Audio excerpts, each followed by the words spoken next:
Hommikune mets ärkas tasa ja pehmelt.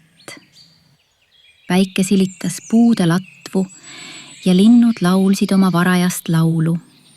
Sofi, täna läheme sipelgate loomaaeda, eks?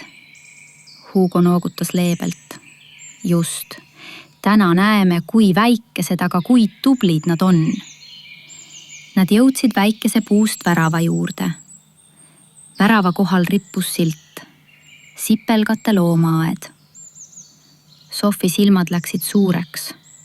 Sofi, kas neil on tõesti oma loomaaed? Hugo muigas. Eks ikka, see on nende kodu ja tööpaik ühes. Sisse astudes nägid nad pikka sipelgarida, mis liikus nagu väike paraad. Pisikesed sipelgad kandsid lehe ja oksa tükikesi. Sofi kummardus lähemale. Vaata, nad on nii pisikesed, aga liiguvad nagu üks suur meeskond. Hugo, nad oskavad üksteist aidata. See teebki nad tugevaks. Äkitselt lendas kohale väike varblane. Ta maandus rajale ja nokkis pisikest seemet, mis juhtus sipelgate kõrvale veerema. Sofi tegi suured silmad.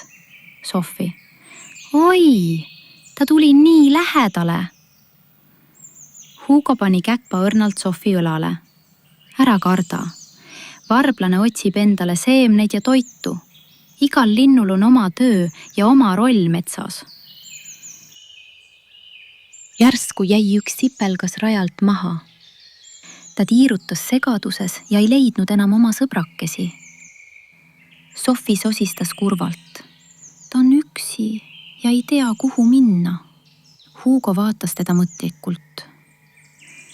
Kui me oleme hoolivad, saame aidata ka kõige väiksemat. Sofi sirutas ettevaatlikult sõrme. Tilluke sipelgas ronis tema käe peale. Ta astus aeglaselt teiste sipelgate juurde ja lasi sipelga pehmelt teiste kõrvale. Kui sipelgas tagasi jõudis, võtsid teised ta rõõmsalt vastu. Hugo naeratas. Näed, isegi kõige pisemal on oma tähtis koht. Sofi muheles. Ta tundub nüüd jälle õnnelik. Varblane istus korraks oksale ja vaatas neid. Siis sirutas tiivad ja lendas minema. Sofi hingas kergemini. Ta ei olnudki paha, ta otsis lihtsalt süüa. Just, igaühel on oma vajadused, aga samal ajal peame olema kõik hoolivad. Tagasiteel istusid nad samblasele kivile. Mets kohises pehmelt nende ümber. Sofi silitas samblamätast ja ütles tasa. Isegi väike sipelgas on suur, kui tal on oma tähtis töö. Hugo muigas ja ümises vaikset laulu. Mets jäi jälle rahulikuks ja soe päev kandis endas hoolivuse õppetundi. Isegi kõige väiksem on tähtis ja tal on tähtis osa siin suures maailmas.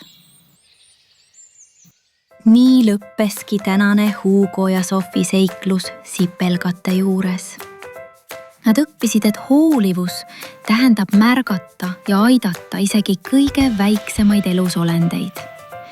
Kui igaüks teeb oma väikese osa, saab maailm paremaks ja sõbralikumaks paigaks. Head väiksed kuulajad, kohtume juba uues loos, kus Hugo ja Sofi ootavad sind taas uutele seiklustele.